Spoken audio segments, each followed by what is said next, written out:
I realize how important cars are in terms of being a significant cause of death and injury in this world. And so, in fact, I was talking about this in class recently, about the fact that people are so anxious to drain wetlands and water bodies sometimes because of mosquitoes, because we could get West Nile virus from those mosquitoes. And so we're going to either poison the mosquito larvae or try to drain wetlands and everything to protect ourselves from West Nile virus, which has such an insignificant impact on humans compared with things like traffic accidents. Most everything else pales in comparison, and yet we are, going to go after these standing bodies of water, but we're accepting of our car culture and the risks that we face every time we drive on roads.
I had a bad accident once when I was younger in Vancouver, in Langley specifically, when I was merging onto the highway at 4:30 in the morning, and I dropped my coffee. And using all my intelligence, I went to pick it up right away, and I hit the highway median, went across the highway, broke both my tires, and kind of went into the median of the highway. I guess that was a significant event. Nobody was hurt. My van was totaled. I was okay. Should have been wearing a seatbelt. One very scary one was quite a few years ago, on my way in to teach in Mississauga. There was a sudden slowdown, and we were stopped on the QEW 403 QEW from about 6 o'clock until 3 in the morning with no news of what was going on, and even in the paper the next day, no announcement. And no one knew where I was, and it was pre-cell phones, and it was just a really surreal experience. Yeah. We saw somebody cross, so it was probably 4 lanes. They crossed from the farthest left lane over to the right. I think they lost control of their vehicle. They were about maybe like 100 meters in front of us, and they went completely off the highway, flipped the car, and then we saw like 4, it was about like midnight, but we saw like 4 young kids actually climb out of the car window and then run and jump over a barricade and just leave the car there.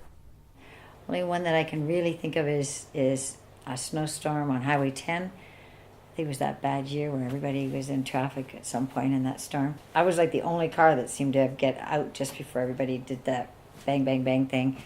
And it was a bad one. And people were going through their windshields and, yeah, some really bad stuff. So that was a bit of and it took about 6 or 7 hours, I think, to get back from, it was like a 20-minute drive from where I was going, and it was just a nightmare one. It was nighttime. There had been a lot of snow that day, and but the roads were cleared, completely cleared by then. And as I was driving along, I all of a sudden saw headlights in my lane coming my direction. I tapped my brakes just to start slowing down and realized then that it was black ice I was on. As soon as I tapped my brakes, my car started to spin around, totally out of control, and my car hit a snowbank and cartwheeled then I started thinking about my family that I was leaving behind and so on, because I should have not been driving in that weather, it turns out. I'm not a person that believes in afterlife, but I do remember thinking, I wonder if I'm dead. Actually, I was in an accident on the QEW as a kid with my parents, but that was a long, long time ago. So that was a bad experience now that I'm thinking about that. My dad, unfortunately, has been in an accident. I have friends who've been in accidents on the highway. So, I mean, as far as accidents and highway driving, I think that they're so, so much worse. Because, again, you're just going so much faster.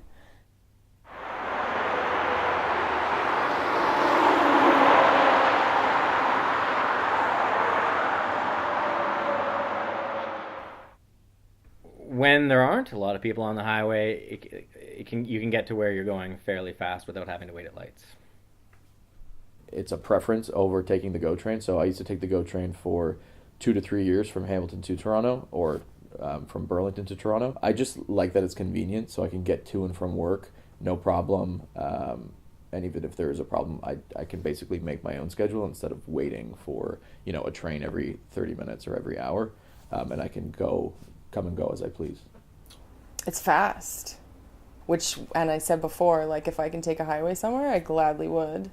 And if I could take an open road or one with no lights and no stops, I mean, that is the difference, I guess, highway driving versus city driving. But, like, Toronto has a couple one-way streets downtown where, for the most part, you can fly, so to speak, from one end of the city to the other. Any kind of road like that, I think, is best case scenario, because it's just more efficient. Like, it saves you time, it saves you aggravation, and I think it's a little bit maybe less wear and tear on your car too, because you're not stop go all the time if there's no traffic. But yeah, You can get kind of into a nice zone if it's a nice, like I find from driving from just on the other side of Toronto, say to Kingston, or if you're going to Montreal, you can get into a nice nice zone if you have the radio on or a book tape. It's quite relaxing. It's only when it gets bumper to bumper that you kind of lose that. So in that question, I would have to wonder the definition of highways. I try to avoid the 4-lane divided highways as much as possible, because I'm not in a hurry to get anywhere. I would much rather take a more scenic, peaceful route or passive route that's not filled with traffic and anxious drivers. I would say the busy commuter routes, 400 highways, main arteries into cities, I avoid those at most times, particularly during rush hour, busy times, but I really don't like traffic a lot at all.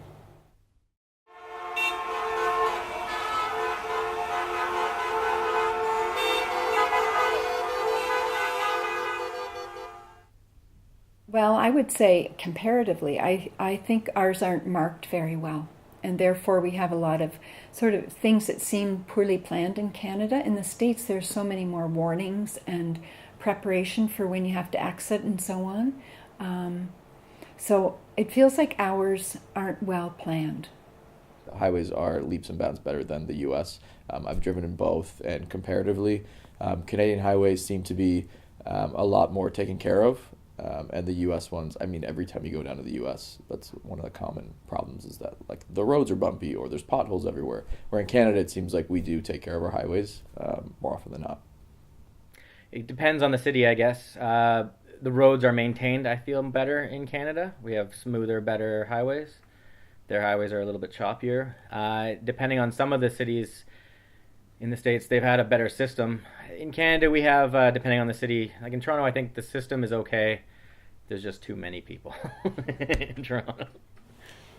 well, I don't know, not very well planned maybe, like with the number of cars compared to the roads, but I'd say over the last 10 years, it's just a lot more work to get to and from Toronto, and it's just more frustrating, more accidents, more backups, and just more traffic. I'm not sure that I can compare them to much. I don't have the basis for comparison. my criteria for measuring what I think of them is, do they get me to where I want to go? Are the taxes levied to support them reasonable that I can afford? And I would have to say yes to both those. I do get concerned when there's talk or planning of new highways that I question their long-term need, given the kind of demographic forecast for North America's population. You know, I often wonder about the need for more infrastructure as opposed to just maintaining what we've got. I think the highway systems in North America are more than we need. I think that I think we can get wherever we want to go, and once in a while we get compromised by the time it takes to get certain places, but frankly, I think that that sort of compromise might push people out of cars and onto alternate transportation, so I think that's a good thing. The only downside for me is the fact that there are places in the far north that I wish I could get to without taking airplanes, which are a little bit worse for the environment to travel in. So generally speaking, I'd say that the highway system is better than it needs to be.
When I drove it recently, I accidentally, because of poor marking, I ended up on the upper Red Hill, and I got completely lost.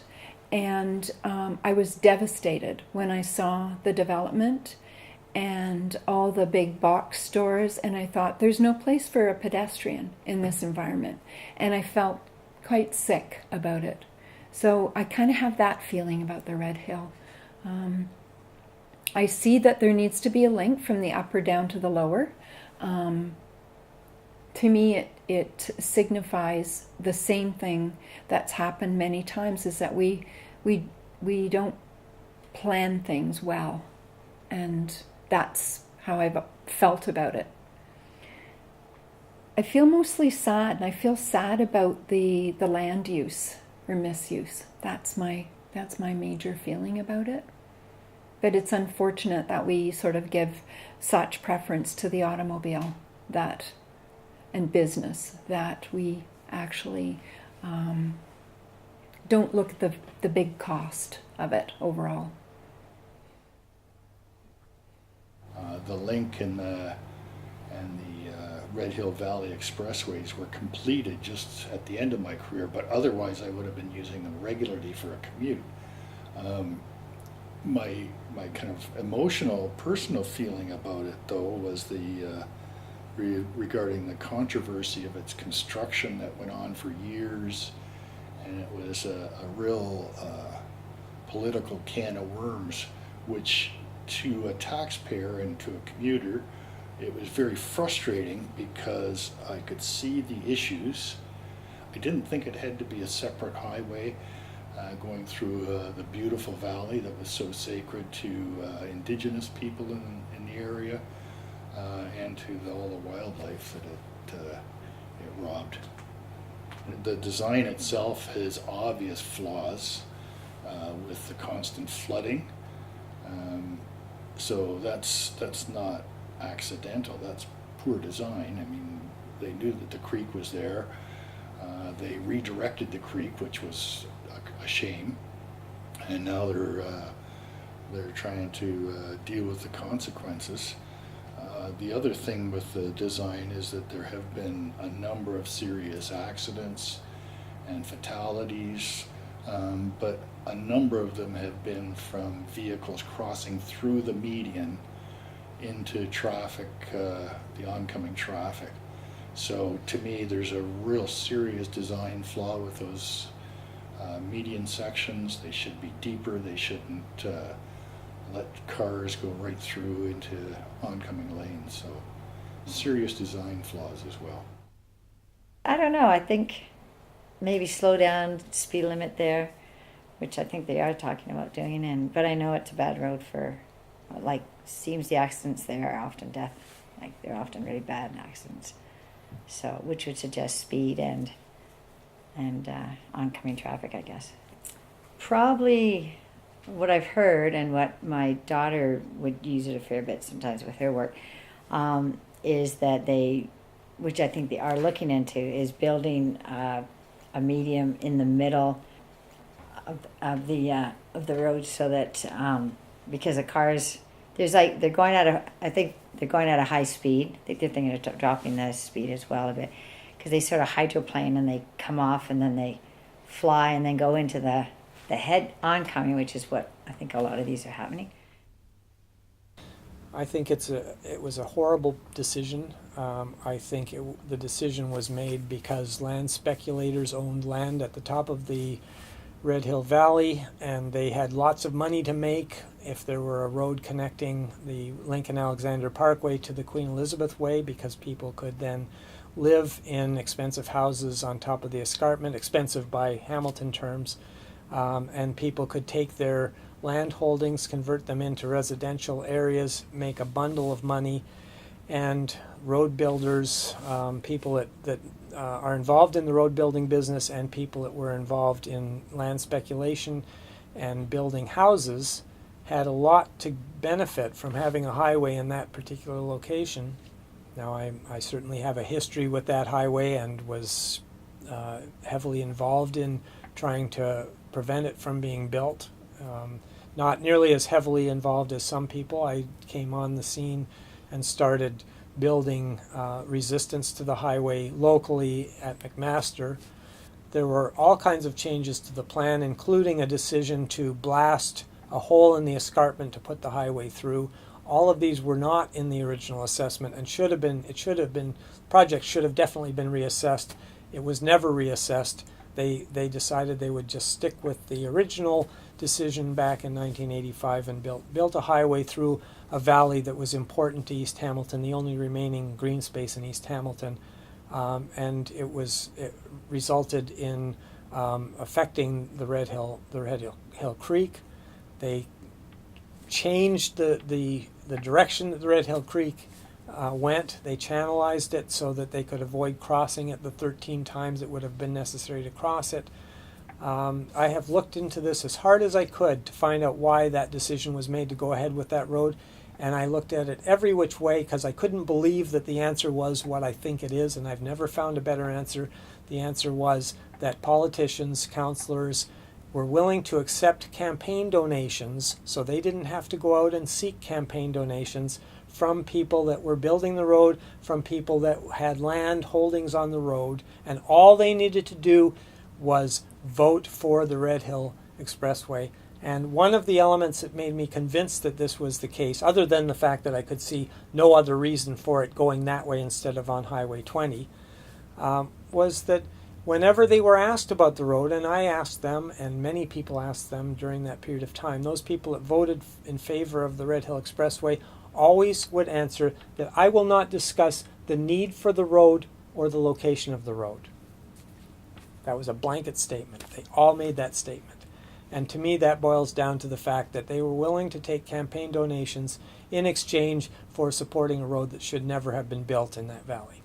It has caused great harm to migration corridors for various species, and frankly, it was horribly expensive. Going through that valley was way more expensive than the alternative that should have been done, which was carrying the Lincoln-Alexander Highway to Highway 20 and converting Highway 20 into something like Burlington Street, where they have flyovers and local access. It's only 7 kilometers between those two highways, and so I think that the Red Hill Valley, the Parkway, was a complete disaster and should never have been built. No, it doesn't really change my opinion of the Red Hill too much. As a Hamiltonian and living in that area when I was younger, it's a lot of information that I knew in terms of like the First Nation opposition.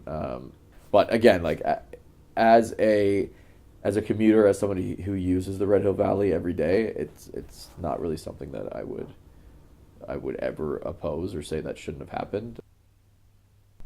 You hate to see anyone have anything from them taken away, but it's one of those situations, I guess, where you're like, I'm sure glad this highway's here, and it happened before I got here. Will I stop driving on it because of that? No, I will probably still drive on it because it's exactly that. You're like, oh, it sounds like it, but I guess that's being selfish. But like anything, I guess when you hear about something bad that happened on that, is it enough to make me stop using it? Probably not. I'm not going to go around or take things just because. I don't know if it changes my opinion as much as it gives me another side of the story to now think about, because it's done now, like it's very much permanent. But knowing that it's been going on for years and years and years, I'm not surprised that some people would have been so frustrated to be physically like living there and trying to put a stop to it.